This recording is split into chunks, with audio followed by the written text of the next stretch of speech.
하나님께 전심으로 예배 드리시기를 주님의 이름으로 축복합니다. 우리 인사합시다. 만나서 반갑습니다. 자, 앞뒤 좌우로 한 번 더 보시면서 당신은 내게 선물 같은 존재입니다. 시작. 당신은 내게 선물 같은 존재. 우리가 이 말씀을 듣기 전에 우리가 먼저 찬양으로 주님 앞에 예배하면서 나아갑니다. 그런데 오늘 제가 여러분을 유심히 찬양하는 모습을 살펴보았는데요, 이 찬양의 멜로디도 중요하지만 그 찬양의 가사 속에 담겨져 있는 고백이 정말 중요합니다.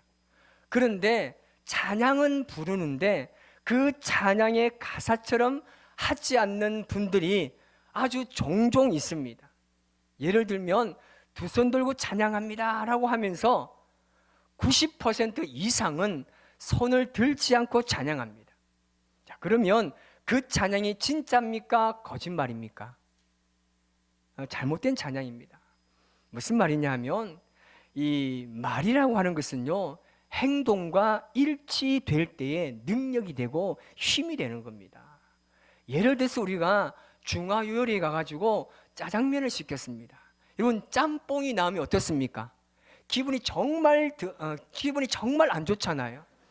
기분이 정말 나빠요. 그래서 막 어떨 때는 막 싸우기도 하고 막 그러잖아요. 뭐냐면 내가 말하는 것과 다른 결과가 일어나면 문제가 되는 겁니다. 찬양할 때는 하나님을 향하여 막 열심히 기뻐하며 찬양합니다 라고 말하는데 얼굴은요 막 오만 인상을 가지고 막 찬양하는데, 자, 그러면 하나님께서 어떻겠습니까? 기분 나쁘죠. 기분 나쁘죠.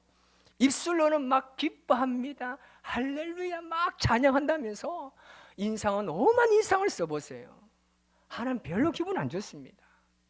우리는요, 우리가 말하는 대로 되어야 합니다. 찬양의 능력이 바로 그렇습니다. 내가 말만 하고 행동하지 않으면 절대 그 말에는요 능력이 없습니다. 간혹 사람들이 막 손 들고 찬양합시다 라고 그러면요, 목사님 제가 찬양을 막 손 들고 하고 싶은데 제가 50견이라서 막 찬양을 막 손 들고 못하겠어요. 어디까지 손 올라갑니까? 이 정도 올라갑니까? 아니요. 이 정도 올라갑니까? 아니, 이 정도 올라갑니까? 예, 이렇게 하면 된다니까요. 그러면요, 굳이 막 50견인데 일할 필요는 없잖아요. 온 마음을 다해서 하나님을 높여 찬양하면 되는 겁니다. 그렇게 찬양할 때 50견이고 60견이고 떠나갈 줄 믿습니다. 전심으로 하나님을 찬양하는 자들에게는 그 찬양의 능력이 우리의 삶에 그대로 나타날 줄 믿습니다. 여러분, 이 번아웃 증후군이라는 말을 한번 들어보셨을 겁니다.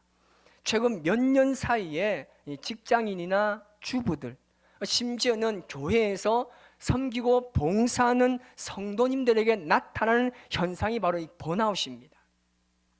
내가 가진 그 능력을 다해서 막 열정을 쏟았지만 기대했던 결과가 나오지 않거나 계속되는 부담감 때문에 정신적으로 그리고 육체적으로 극심한 피로감이나 무기력을 느끼는 상태를 말합니다.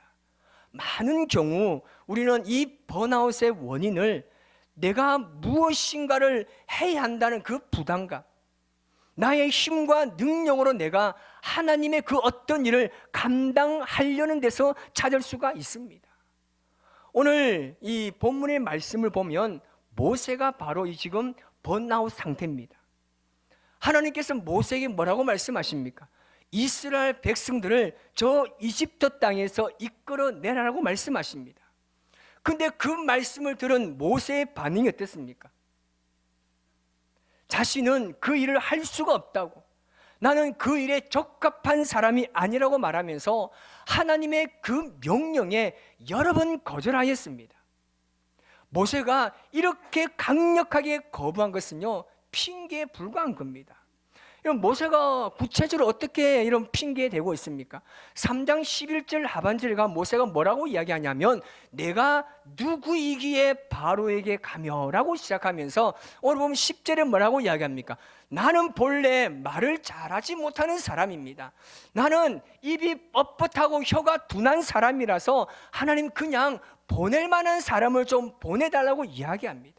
한마디로 뭡니까? 가기 싫다는 겁니다. 좀 나 같은 사람 보내지 말고 좀 나보다 영향력이 있는 사람을 보내달라고 이야기하면서 그 하나님의 말씀에 불순종하는 모습을 볼 수가 있습니다. 지금 이 모세의 말은요, 40년 동안 광야에서 끊임없이 자신이 했던 자기 비난과 낮은 자존감의 목소리였습니다. 그런데 여러분 한번 생각해 보세요. 하나님께서 모세를 부르십니다. 그런데 모세를 부르시고 말씀하실 때 모세의 과거에 대해서 그 어떤 말씀을 하신 적이 있습니까? 너는 살인자다. 너는 그냥 광야에서 처가살이하는 그냥 무능한 목자에 불과하다. 너는 실패자다. 하나님께서는 단 한 번도 모세에게 그런 말을 하신 적이 없습니다. 대신 하나님께서 모세에게 뭐라고 말씀하십니까? 내가 너와 함께 하겠다는 겁니다. 내가 너와 함께는 못 믿겠느냐? 내가 너에게 동력자를 보내주겠다는 겁니다. 하나님은 끊임없이 이렇게 말씀하셨습니다. 사실 이 같은 지금 모세의 핑계가 우리의 모습과 너무 닮지 않았습니까? 우리에게 어떤 직분이 주어질 때 저는 능력이 없습니다. 저는 시간도 없고 저는 관계성도 별로 좋지 않기 때문에 저는 아는 것이 너무 없기 때문에 막 이렇게 이야기하면서 인간적인 두려움과 자신의 연약함을 앞세워서 주님의 부르심을 거부하는 모습이 오늘 모세에게 그대로 있는 겁니다. 하나님께서 선택하셨어요. 하나님이 선택하시고 부르시고 사명을 주셨는데, 그리고 하나님께서 뭐라고 말씀하십니까? 내가 직접 하시겠다고 말씀하시는데 우리는 자꾸만 자신의 그 어떤 능력이나 자신의 상황이나 자신에게 주어지는 환경을 바라보면서 하나님의 부르심을 스스로 재단하는 모습을 우리가 볼 수가 있습니다. 여러분, 중요한 것은요, 내가 누구인가가 중요한 것이 아니라 나와 함께 하시는 분이 누구인가가 중요한 겁니다. 사실 모세의 상황과 여러 가지 조건을 보면요, 당연히 이런 말을 할 수 있습니다. 모세가 지금 가야 하는 그 이집트 땅에서 모세 이미지가 어떻습니까? 살인자입니다. 도망자입니다. 나를 배신한 자입니다. 그런 그가 세상의 절대 권력자인 바로에게 어떻게 대항할 수 있겠습니까? 그래서 모세는 아무것도 아닌 정말 누구인 겁니다. 갈 수 없다고 한 것이죠. 그런데 여기서 우리가 자세히 생각해 보면요, 모세는 광야에서 40년간 처가살이를 하면서 어떤 그 안에 있었던 열정이나 능력을 상실하고 말았습니다. 모세가 힘이 다 빠졌기 때문에 더 이상 어떤 일도 할 수 없다는 나약한 사람으로 전락하고 말았습니다.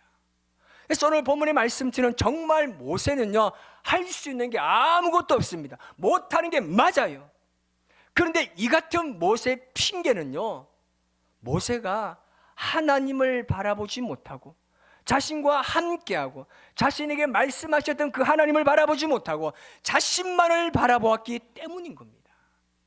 하나님의 명령하시는데 그 명령하시는 하나님의 말씀에 집중하지 아니하고 자신의 상황과 자신의 무기력함과 자신의 상실된 그 마음만을 바라보기 때문에 내가 그 일을 못한다고 하는 겁니다.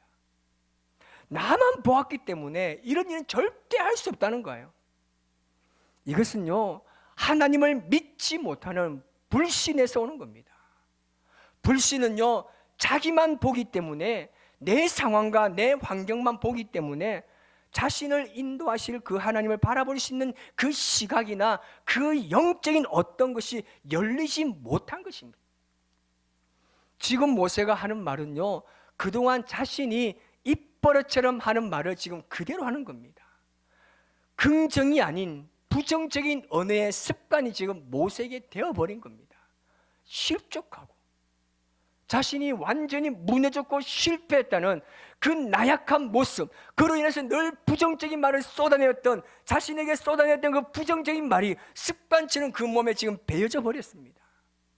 여러분, 긍정적인 언어의 습관을 가지시기를 주님의 이름으로 축복합니다.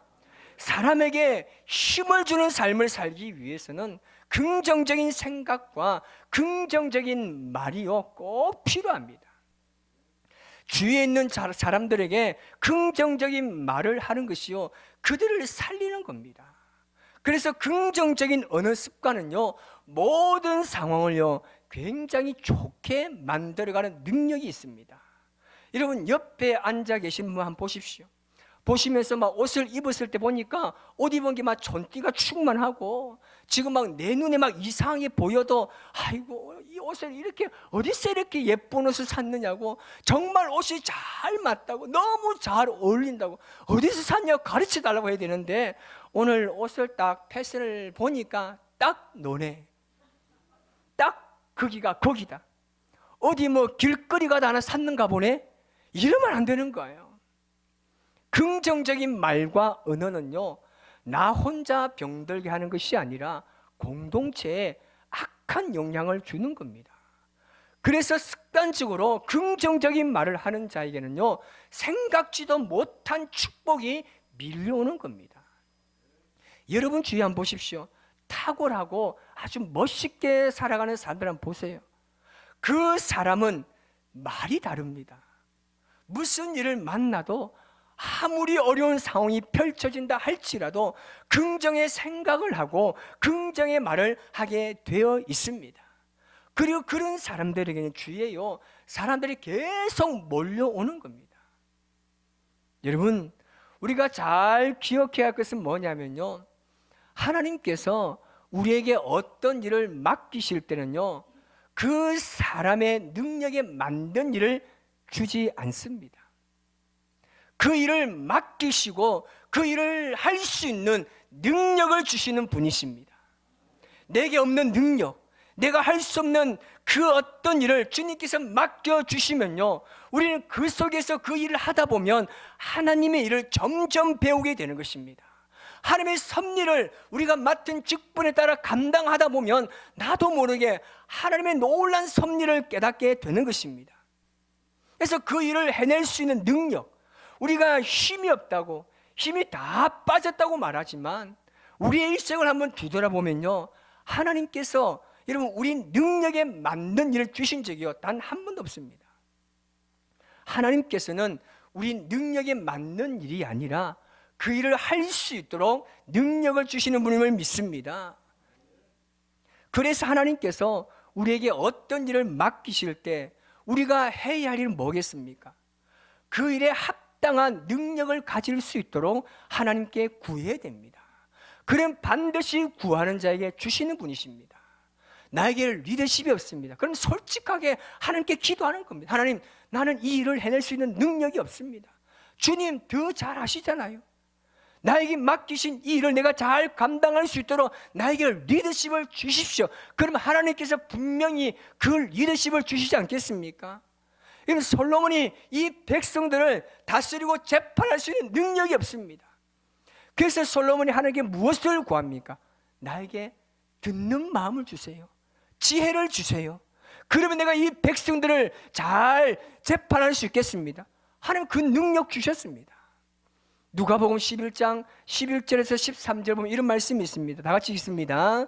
너희 중에 아버지 된 자로서 누가 아들이 생선을 달라 하는데 생선 대신에 뱀을 주며 알을 달라 하는데 정갈을 주겠느냐? 너희가 악할지라도 좋은 것을 자식에게 줄 알거든 하물며 너희 하늘의 아버지께서 구하는 자에게 성령을 주시지 않겠느냐 하시니라. 아멘. 하나님께서 구하는 이마다 받을 것이요 찾는 이는 찾아낼 것이요 두드리는 이에게 열릴 것이라고 말씀하셨습니다. 그러면 우리에게 맡겨주신 이 일을 감당할 때 그 감당할 수 있는 능력을 달라고 기도하면 하나님이 어찌 안 주시겠습니까? 그렇게 우리에게 능력을 주실 때 우리는 그 일을 이루어가면서 하나님께서 우리에게 맡기신 그 사명을 감당하다 보면 하나님은 더 많은 지경을 넓혀 가실 줄 믿습니다. 그런데 모세는 어떻습니까? 계속 핑계댑니다. 사실 이 핑계 속에는 모세의 내면에 쓴뿌리가 있습니다. 모세는 이집트에서 왕자라는 절대 권력을 가지고 살았습니다. 하지만 광야 40년을 보내고 난 이후에 그는 사회적으로나 영적으로나 아무런 자격이 없는 존재로 전락하고 말았습니다. 자격 미달로 자신을 스스로 평가하고 말았습니다. 여러분, 우리는요 자꾸만 과거의 어떤 실수나 트라우마라는 거울로 현재의 나를 보려고 합니다. 하나님은 과거의 모세가 아니라 현재의 모세를 보고 계신데 자꾸 과거의 실패자 그 모세를 끌어와 가지고 모세는 계속해서 주의를 하지 못하고 그렇게 핑계대고 있는 겁니다. 하나님께서 우리에게 능력을 주시고 지켜보고 계시는데 자꾸 내 힘으로 뭔가를 하려고 생각하다 보니까 못하는 게 보이는 거예요. 교만입니다. 하나님을 믿지 못하는 교만이고 불순종입니다. 하나님의 일을 하나님이 주신 능력으로 하려고 하면요, 우리가 하나님께 원하는 그 기도를 하나님께 묻기만 하면 우린 되는 거예요. 하나님 일을 맡기시면요, 하나님 내게 어떻게 일을 풀어갈 수 있는 지혜를 주시든지 아니면 능력을 주시든지 구하면 됩니다. 하나님은 다 쉽게 말하면요, 밥상 다 차려놓았습니다. 숟가락 뜨면 되는데 우리는 그것을 들기도 싫어하고 입에 갖다 넣기도 싫어하고 입에 퍼넣어줘야만 씹으려고 하는 사람 아니겠습니까? 하나님 모세에게 다 풀어놓았습니다. 우리가 요나 선지자를 잘 알고 있습니다. 하나님께서 요나에게 아수르 수도인 니느웨에 가서 복음을 전하라고 합니다. 그게 내 영혼이 너무나 많다는 겁니다. 그런데 요나는 그 말씀에 불순종합니다. 다시스로 가버립니다. 요나의 마음이 어떻습니까? 지금 요나의 마음이 하나님의 섭리와 주님의 마음보다는 자기의 민족을 괴롭히는 아수르, 그런 나쁜 민족, 죽어도 마땅한 민족으로 치부해버리고 말았습니다.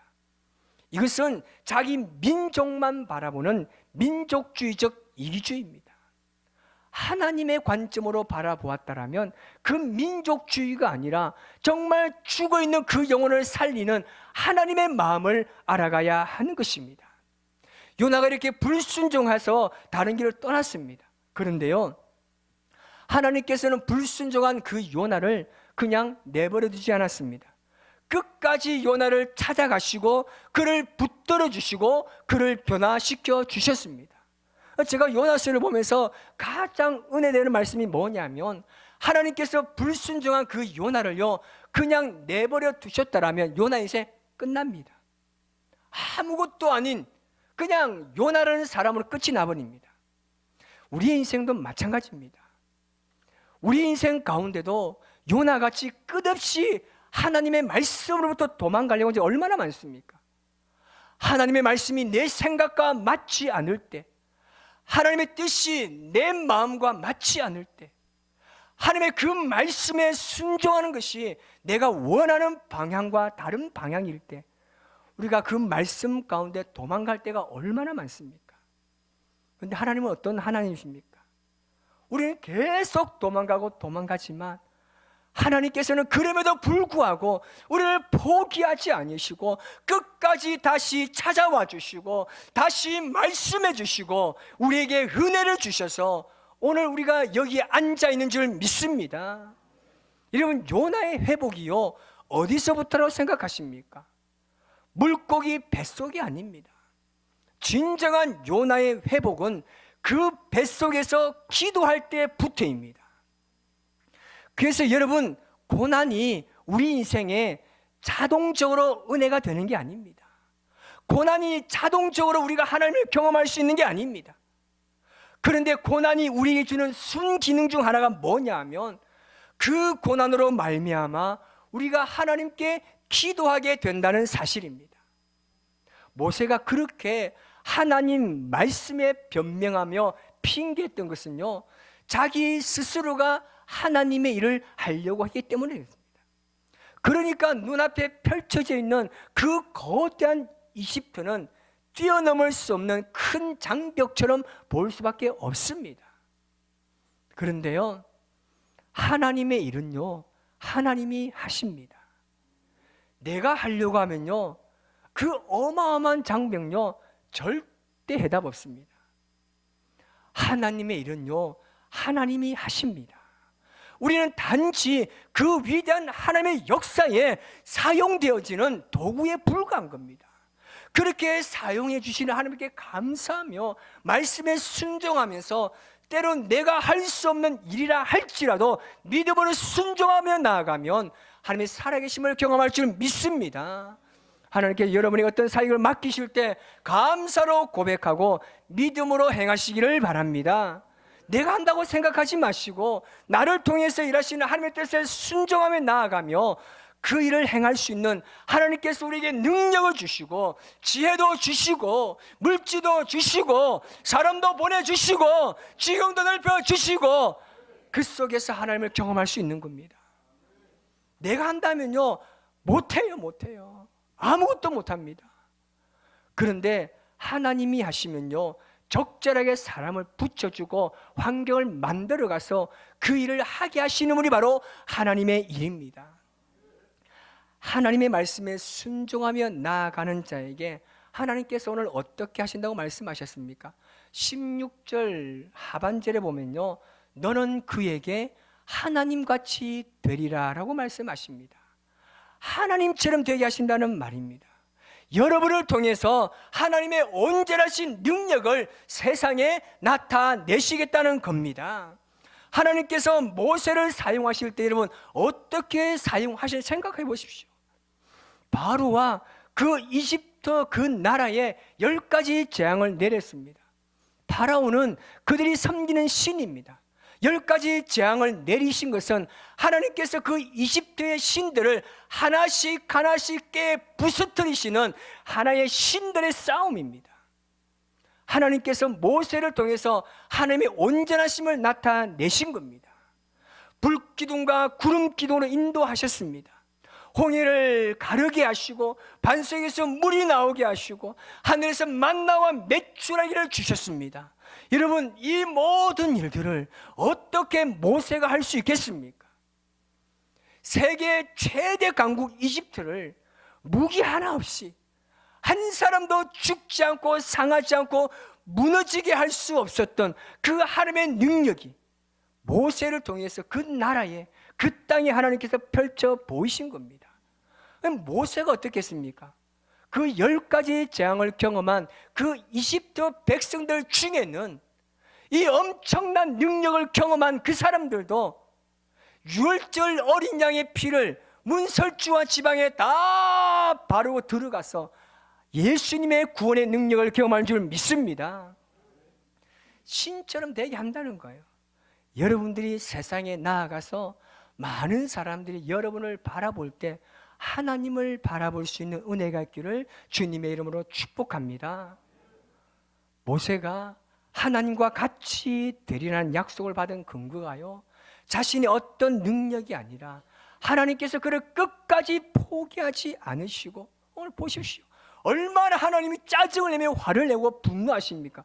좀 입 좀 다물으라. 말은요 뻣뻣하다고 하면서 혀가 둔하다고 하면서 말 얼마나 잘합니까 모세가요? 못해요, 안 해요, 딴 사람 보내요. 말 잘하잖아요. 근데 불순종할 때는요 입이 열리나 봐요.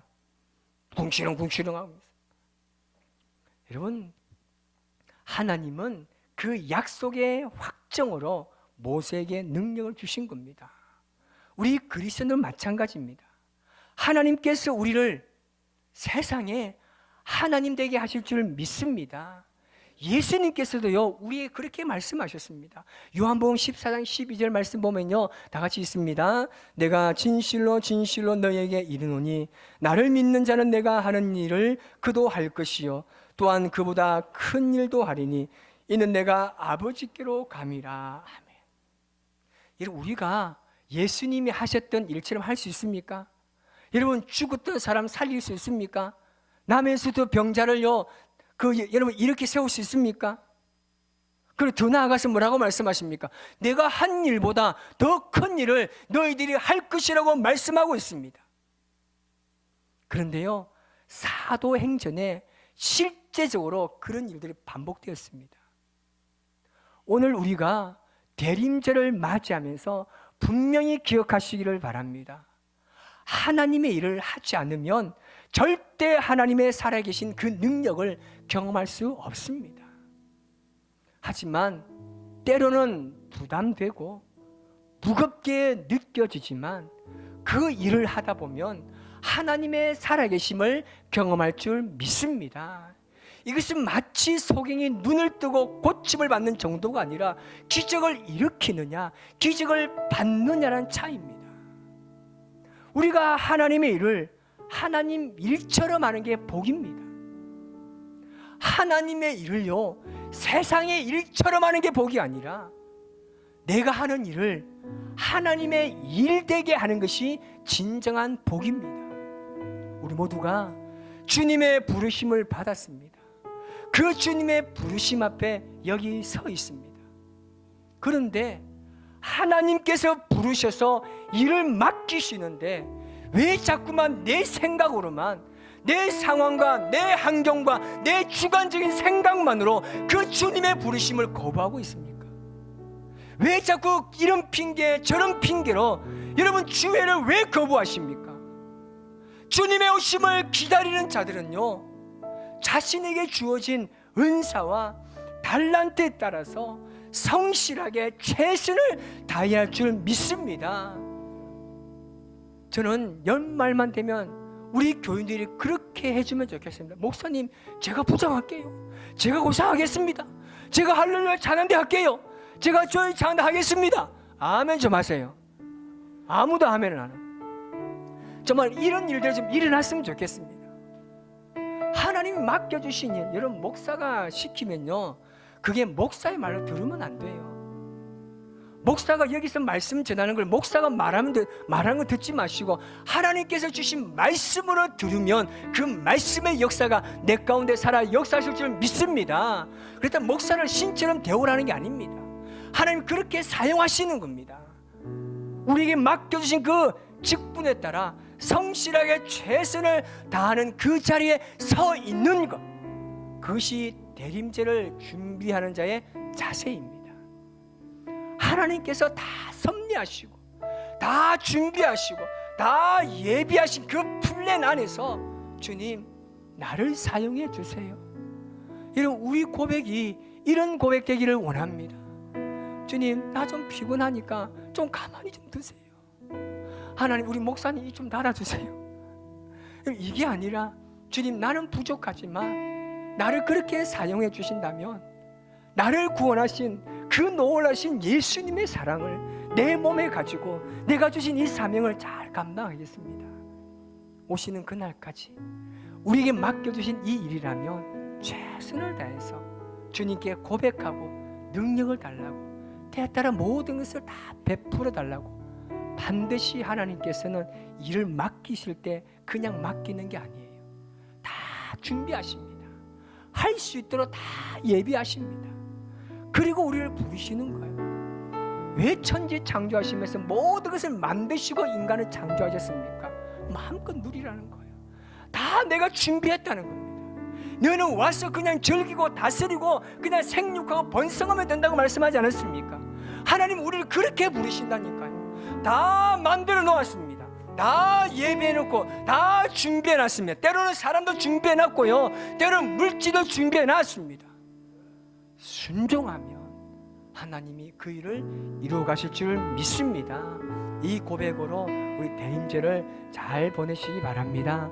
오늘 시간 우리 하나님의 부르심이라는 찬양인데요, 정말 하나님의 그 부르심 앞에 후회함 없는 삶을 살아가서 하나님의 놀라신 능력을 그 세상에 펼쳐낸 우리의 신앙이 되어서 주님 앞에 칭찬받고 상급받는 여러분의 삶이 되시기를 주님의 이름으로 축복합니다. 우리 고백하며 나아갑니다.